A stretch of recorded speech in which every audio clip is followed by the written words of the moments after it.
namushushanyije. Ku bantu bazi umubyeyi wacu w'igihugu, ngira ngo ngiye kumubereka. Arnaud yaramushushanyije neza n'ikaramu, abantu bari kuri screen mu murebe. Igihe gishize yagize anniversaire. Ibyinshi nababwira ariko mfite icyifuzo cyo kuzajya kwiga ku Nyundo, ariko nta bushobozi. Mbere nabanje gushushanya ya His Excellence, yego, kubera ko ni intwari y'igihugu cyacu, umuntu dukunda. Rero nta mpamvu numvaga nshaka kumukorera iyi art, wenda twahura nkazayimuhereza. Ubibona mu ndebera, nimba muri kubibona biragaragara.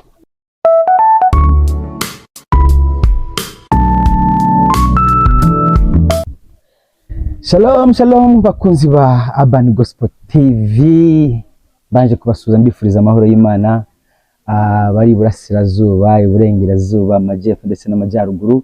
Mwese mbahaye ikaze. Ni MD Dieudonné, inshuti y'urubyiruko, ambassadeur w'urubyiruko.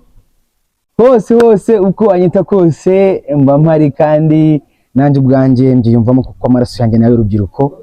Rero nkuko musanzwe mubizi, muduha umutsinzi muri Kristo nacungujwe amaraso y'agaciro kenshi, ku musaraba w'Igorogota niho byabereye, yakubiswe imisumari akubitwa n'icumu. Ni wowe nanjye yaziraga kubwa ibyaha byacu. Ndi umutsinzi, I'm the winner. Yes, ngira ngo murabibona, ntago ndi njyenyine, ariko nabatumiriye urubyiruko kuko ndi inshuti y'urubyiruko. Reka tumwakire ubundi atwibwira. Turi kumwe nande? Murakoze. Yes, ugerageze gusohora ijwi kugira ngo abantu bakumve neza. Murakoze. Amazina yanjye nitwa Ashkuru Arnaud Valentin. Yego. Ariko nkaba nkoresha izina rya Arnaud Artist kubera ibyo nkora bijyanye no gushushanya. Murakoze. Yes, rero bakunzi ba Urban Gospel TV, mbere ya byose mubanze mudushigikire mukora subscribe. Wowe utari wakora subscribe, hanyuma ubakoze subscribe nawe turamushimiye kandi tumwifuriza amahoro y'Imana. Yes, turi kumwe na Arnaud, atubwiye yuko afite impano yo gushushanya. Arnaud, ibintu byo gushushanya watangiye ubyiyumvamo gute? Ni ibintu byaje kera nkiga primary, njya nkunda gushushanya, nyine bigenda biza gutyo. Nizere ko mu ishuri amanota yo gushushanya wuzuza cyane, cyangwa se mu gihe wagiye gushushanya nk'ibintu bimwe bifasha nyigisho ari ujya ku kibaho ukajya gushushanya cyane ngiye bitabaza. Yes, ibi byo gushushanya Arnaud byaturutse hehe? Sinzi, hari abavuga ngo wenda bambaza ngo byaturutse mu muryango, ariko ngiye ni ibintu byanje nyine, nkumva ndashaka gushushanya akantu kose mbonye, noneho nkabikunda, nyine bigenda biza gake. None se mu babyeyi nta muntu, akenshi ibintu byo gushushanya cyangwa se impano zitandukanye akenshi tuzikuye mu babyeyi, tuzikura mu bavandimwe, cyangwa se muri famiye haba harimo nk'abantu babikora. Wowe n'ahantu waba warabirungurutse? Nyine mbere hari ahantu najyaga, nyine umuntu w'artist washushanyaga, nkagenda nkareba kuko nyine we yarabikoraga. Ubu ngubu yahise agenda, naramubuze. Yari nde? Bamwitaga Abijuru. Yari uwo muri famiye? Oya, muri famiye nta muntu nzi. Nta muntu urimo? Yari umushuti wawe? Yari umuntu w'inshuti yanjye, yarambwiye ngo njye ngenda ndebe, nyine azi ko nanabiza, nkagenda byiga gake, ariko byarangiye agiye, nyine njye nkomeza gutyo gake. Arnaud, wiga mu kangahe, wiga hehe? Ubu ngubu nakoze umwaka ushize mu wa gatatu, niga aho bita GS Rusheshe Masaka. Arnaud, uvuka muri abana bangahe? Ese ufite ababyeyi bose? Mu rugo tuvuga turi abana 6, ariko ababyeyi banjye nyine ntago tubana, mbana n'umwe. Ubana n'umwe? Na mama gusa. Abana bose muvukana baracyariho? Baracyariho, ariko bamwe baba baragiye nyine gushaka ubuzima. So Arnaud, twinjiye mu mpano yawe, ibi bintu byo gushushanya, wowe iyo uri kubikora uba wumva umeze ute? Ese iyo utangiye iyo winjiye mu bintu byo gushushanya uba wifashisha iki? Bimeze bite muri make dusangiza? Gushushanya ni ibintu nkunda cyane. Iyo ndi kubikora nyine mba numva nta kindi kintu nakora, ariko mu byo nkoresha ni ikaramu. Niyo nkoresha. Ikaramu iyi ngiyi ya wino? Na kereyo. Ikunze kwiriya karamu iyo wanditse udasiba wowe ubigenza gute? Ndareba nyine nyitonda neza nkareba ikintu ndi gushushanya gake gake kugira bitaza gupfa. Noneho kuko ibyo nkoze akenshi ntabwo bikunda gupfa nkoresheje ikaramu, rero iranyorohera. Gutangira gushushanya wabitangiye ufite imyaka ingahe? Kubyiyumvamo nk'Imana nabitangiye ngeze mu wa kane. Ibi bintu se Arnaud, hari ikintu byari byakwinjiriza aho ugeze ubu ngubu? Ubu ntabwo ari kinini cyane. Hari abantu ariko bajya bambwira ngo wenda nk'ibigo by'amashuri by'amanasari ngo ugende bashushanyirize ibintu by'abana, umva rero ntabwo navuye nta kintu. Hari umuterankunga se byibuza wari wabona ngo agufashe kuri bino bintu, ko dore ko bisaba ibintu byo gushushanyisha, bisaba ya mapenso yanyu, bimeze bite wowe? Ubu ngubu nyine cyangwa uragenda muri butike ukagura ya karamu nyine y'ijana? N'ubundi niko mbigenza, ariko abaterankunga bari kuza, ariko ntabwo nyine twari twatangiye gukorana. Aha, twinjiye mu byo washushanyije, umaze gushushanya nk'abantu bangana gute? Si benshi cyane ariko hari abantu benshi nashushanyije bazwi cyane muri iki gihugu, ariko nyine ntabwo ari benshi cyane. Hari n'ibishushanyo by'ingenzi nazanye hano, nunyemerera ndaza kubyerekana. Nta kibazo bakunzi ba Urban Gospel TV. Iyo twinjiye muri ino gahunda tujya no mu mpano zitandukanye, abantu bafite indirimbo, abahanzi b'urubyiruko, abafite ivugabutumwa, abashushanya nk'uko kwa Arnaud, ababyina, mbese kuri Urban Gospel TV twakira urubyiruko rukora ibintu bitandukanye. Rero uyu munsi turi kumwe n'umujene Arnaud, yatuzaniye ibintu yashushanyije. Mu bantu yashushanyije rero agiye kubatwereka, atubwire n'impamvu yabashushanyije. Twereke nk'abantu baba barashushanyije, unatubwire n'impamvu babashushanyije. Murakoze. Yego, bagenda twereka umwe umwe. Byiza. Yego. Murakoze. Hano nashushanyije icyamamare mu mukinnyi wa filime. Yego. Akina muri filime izwi cyane ikunzwe ubu ahantu henshi bari kuyireba, yitwa Squid Game. Ndayibona ni wa musaza uheruka gukina iyi filime, isohotse vuba igice cyayo gishyashya. Iyi filime yaranatubabaje cyane, irangira nabi, umusaza yitangiriye akana cyane. Niyo mpamvu namushushanyije bitewe n'ibyo turabona baramushushanyije neza. Ni wa musaza, ku bantu bamuzi, ku bantu bamukurikirana, ngira ngo abantu kuri kamera murakutureba. Yes, ngira ngo urabibona hano. Ndabona warashushanyije ikaramu, ni ya karamu yawe? Yego. Nta na hamwe wasibye? Akse Arnaud, utambeshye, ntabwo ujya usiba hano hantu? Ntabwo ufata ifoto warangiza ukareba. Nk'iyi foto uyishushanya yagutwaye iminota ingahe? Ni amasaha. Aha, twereke uwundi ariko nazibereka ari ebyiri. Banza tubwire uyu nguyu n'impamvu wamushushanyije. Ninde? Uyu ni umubyeyi w'u Rwanda, Madamu Jeannette Kagame. Yes. Mbwira impamvu washushanyije uyu mubyeyi wacu. Impamvu nyine ni umuntu dukunda cyane, umubyeyi w'u Rwanda, kandi impamvu naramushushanyije ejo bundi yagize isabukuru, ariko nifuzaga kuzayimuha kuri uwo munsi, ariko nyine ntibyakunze. Rero ndacyayifite hano, ariko namushushanyije. Ku bantu bazi umubyeyi wacu w'igihugu, ngira ngo ngiye kumubereka. Arnaud yaramushushanyije neza n'ikaramu, abantu bari kuri screen mu murebe. Igihe gishize yagize anniversaire y'imyaka.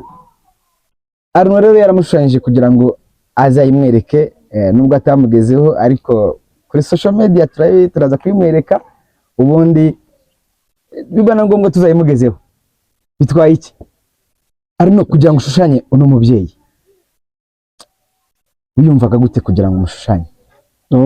Urabona bisaba kwitonda, ukamushushanya neza, ntagira ahantu uhengeka cyane, kuko uramutse uhengetse byateza ikibazo cyane. Yes, ahantu umutima wo kumushushanya, dore ko turamwubaha, tumuha icyubahiro kimugomba nk'umubyeyi wacu w'igihugu. Wowe yavuye kugira ngo utangire umushushanya?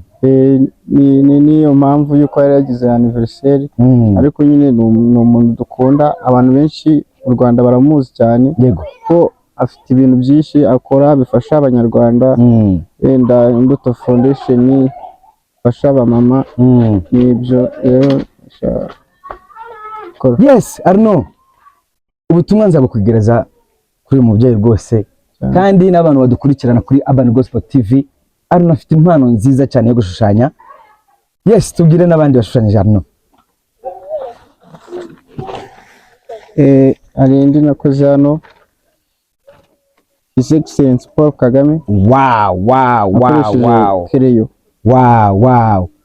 Abantu badukurikirana kuri screen ngira ngo murayibona, yashushanyije mama ashushanya na papa. Aba ni ababyeyi bacu b'igihugu, ngira ngo murayibona. Abantu badukurikirana mutubwire nimba uyu mwana koko afite impano, ubundi dukomeze gahunda yacu. Arno, ibi bintu byo gutekereza gushushanya ababyeyi bacu b'igihugu uko ari babiri byavuye hehe? Niyo mpamvu ako mbere nabanje gushushanya ya His Excellency. Yego, kubera ko ni intwari y'igihugu cyacu, umuntu dukunda, rero nta mpamvu numvaga nshaka kumukorera iyi art, wenda twahura nkazayimuhereza. Ariko Arno, aba babyeyi bombi uramutse ugize umugisha wo guhura nabo, biragoye, ariko kuva uri umwana w'igihugu kandi ufite impano, byanashoboka. Niki uramutse uhuye nabo wababwira? Niki muri make ibyiyumviro byawe?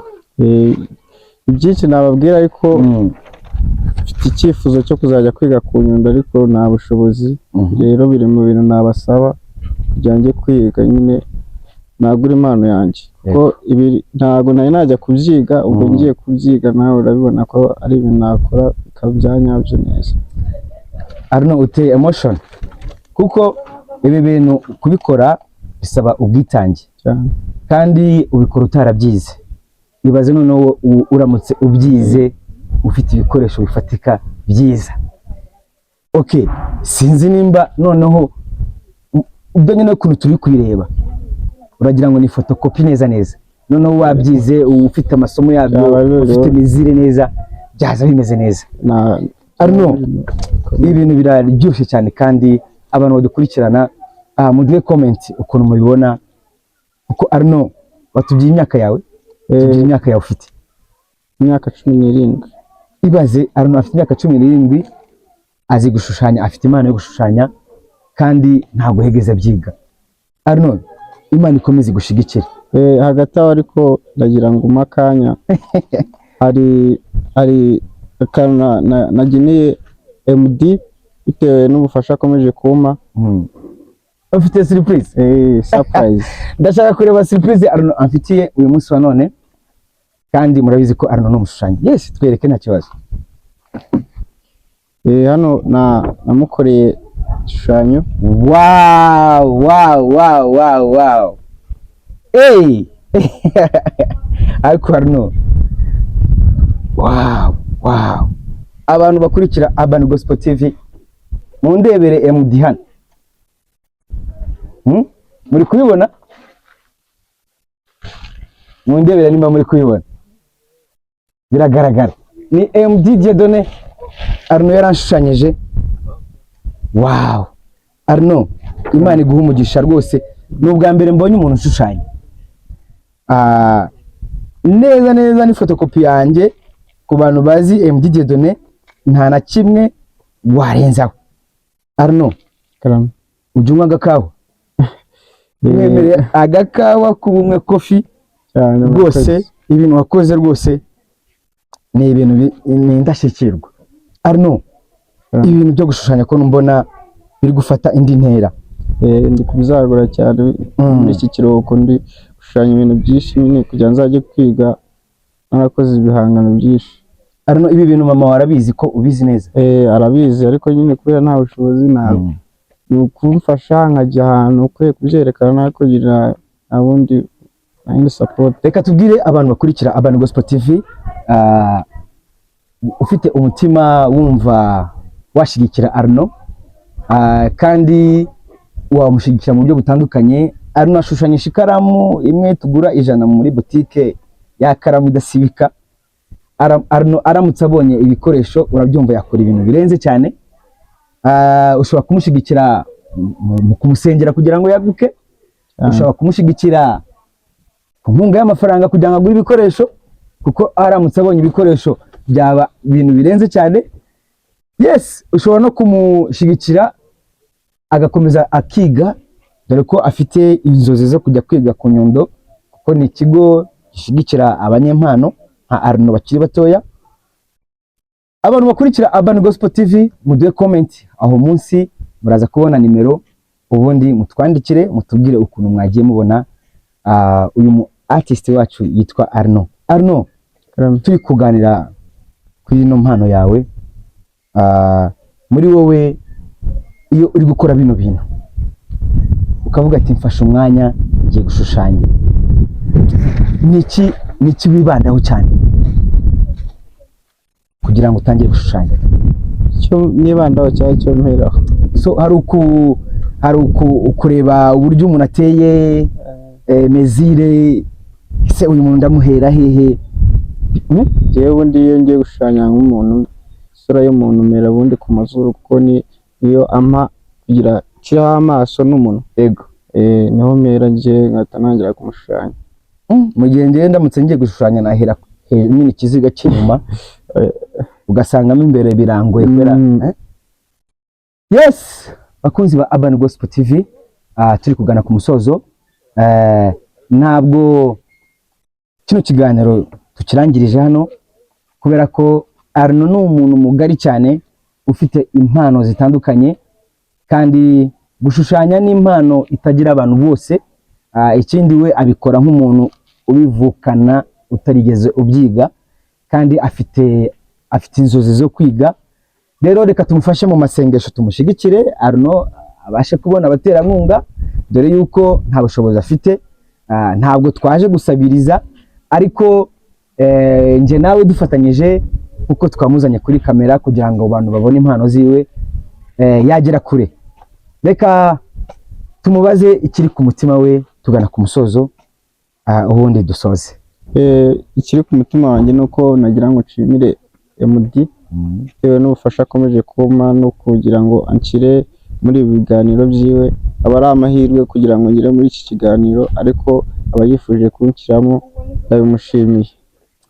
Yes, bakunzi ba Urban Gospel TV, utarakora subscribe nakore subscribe, like na share, ubundi dukomeze dutere imbere.